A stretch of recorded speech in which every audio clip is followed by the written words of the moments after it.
नमस्कार दोस्तों, मैं हूं एडवोकेट तुलसीराम सिंह। तो आप सभी लोगों का स्वागत है। जैसे कि आप लोगों से मैंने वादा किया था कि दोस्तों शाहबानो का जो केस था उसमें सेकंड पार्ट की जो बात हुई थी कि बाद में रिलीज होगा, तो दोस्तों वो टाइम आ गया है रिलीज होने का।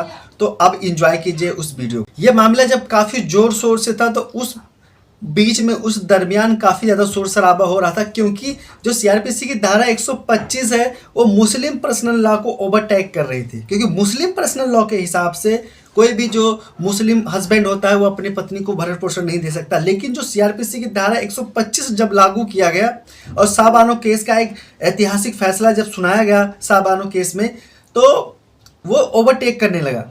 क्योंकि इसमें खास तौर पर यह बताया गया था कोई भी जो महिला होती है वो अपने पति से भरण पोषण की मांग कर सकती है, चाहे वो किसी भी जात के हो, किसी भी धर्म के हो, किसी भी वर्ग को हो।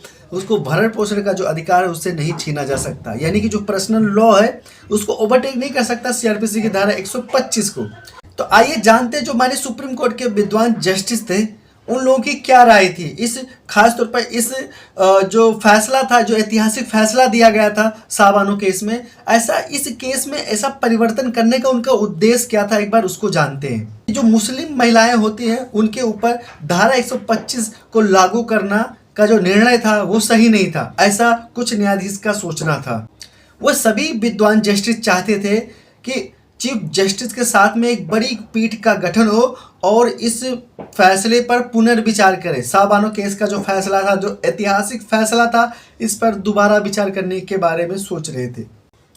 क्योंकि मुस्लिम पर्सनल लॉ शरियत कानून एप्लीकेशन एक्ट 1937 में तलाक को की अवधारणा के खिलाफ लगते थे। हालांकि जो मुख्य न्यायाधीश थे वो इस विचार से सहमत बिल्कुल नहीं थे। मुख्य न्यायाधीश ने बताया कि जो सीआरपीसी की धारा 125 है वो सभी महिलाओं पर और उनके पतियों पर लागू होता है जो तलाक के बाद अपने पत्नी का समर्थन नहीं करते हैं, चाहे उनका धर्म कुछ भी हो, वर्ग कुछ भी हो, जात कुछ भी हो, फिर भी ऐसे लोगों पे लागू होता था। विद्वान जस्टिस ने कहा कि इस कानून का जो मुख्य उद्देश्य है वो ये है कि जो खासतौर पर जो मुस्लिम महिलाएं हैं उनको जिनके पास खुद की मदद नहीं है तो उनको मदद पहुंचाना ये एक बहुत बड़ा उद्देश्य था।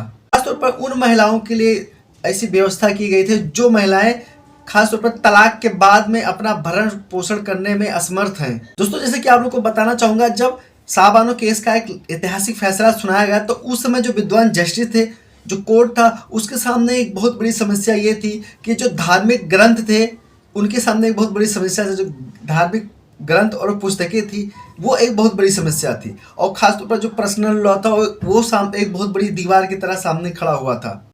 याचिकाकर्ता और उनके समर्थकों ने धार्मिक ग्रंथों का हवाला देते हुए तर्क दिया कि मुस्लिम पतियों को अपने पत्नी का इद्दत की अवधि के बाद समर्थन करने की जरूरत नहीं पड़ती।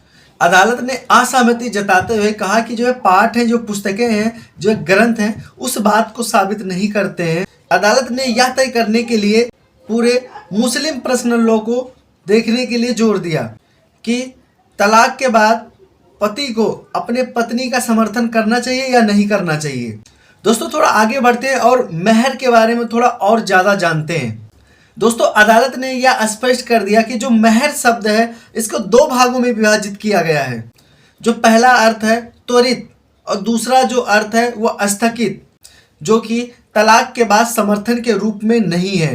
या विवाह के दौरान अदालत के अनुसार सम्मान के तौर पर दी गई किसी भी राशि को तलाक के बाद भुगतान के रूप में नहीं देखा जा सकता।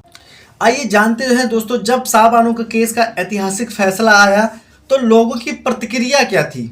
कई मुसलमानों और all India Muslim personal law board ने अदालत के फैसले का आलोचना की।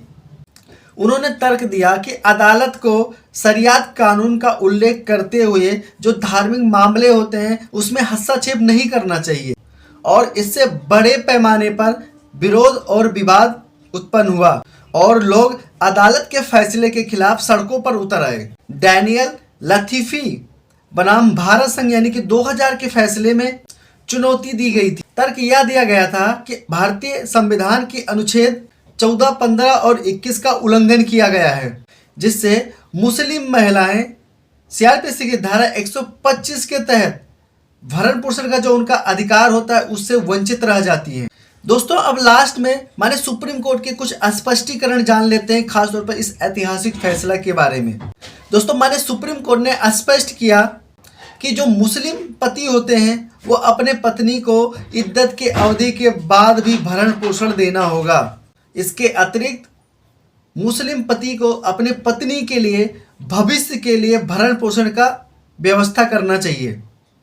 अगर कोई भी मुस्लिम पत्नी इद्दत की अवधि के बाद भी अपना भरण पोषण नहीं कर सकती है तो उसकी भी व्यवस्था करनी चाहिए, चाहे मुस्लिम पति का रिश्तेदार हो या वक्फ बोर्ड क्यों ना ही हो। दोस्तों ध्यान देने वाली बात यह है, दोस्तों अधिनियम के द्वारा शाहबानो केस के फैसलों का खंडन करने के बावजूद माने सुप्रीम कोर्ट द्वारा इसकी वैधता को बरकरार रखा जाता है।